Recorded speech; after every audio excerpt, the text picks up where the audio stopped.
జేసీ ప్రభాకర్ రెడ్డి ఆదినారాయణ రెడ్డి మధ్య బూడిద గొడవ ముదిరింది. ఇప్పుడు సీఎం వరకు వెళ్ళింది. బీజేపీ ఎమ్మెల్యే ఆదినారాయణ రెడ్డికి వ్యతిరేకంగా ఎస్పీకి లేఖ రాశారు జేసీ ప్రభాకర్ రెడ్డి. దీంతో ఆదినారాయణ రెడ్డిని పిలిచి వివరాలు తెలుసుకున్నారు చంద్రబాబు. సీఎంతో భేటీ తర్వాత జేసీపై ఆదినారాయణ రెడ్డి విమర్శలు చేశారు. వెట్ డ్రై యాష్ అనేది ఉచితమని, స్థానిక అవసరాల తర్వాతే ఎవరికైనా ఇస్తామన్నారు. లేఖ రాసినోడు స్వయంగా పంచాయతీకి రావాలి కదా, ఎందుకు రాలేదని ప్రశ్నించారు ఆదినారాయణ రెడ్డి.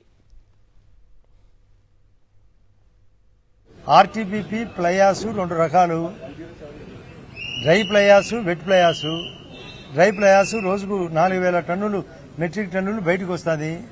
14 రకాల కంపెనీలు 416 రూపాయలు రేటుతో తీసుకొని పోతున్నారు. ఎక్కడ సమస్య రాలే. స్థానికులము దాని మీద పీఎం ఈజీపీ స్కీమ్ కానీ మేము ముద్రా లోన్ కింద కానీ తెచ్చుకునే ఫ్యాక్టరీలకు తోలుకుంటామని వాళ్ళు, లేదు నేను సరుకు దూరంగా ఎక్కడికో తీసుకుపోతానని జేసీ ప్రభాకర్ రెడ్డి గారు దానికి ఒక పెద్ద బహిరంగ లేఖ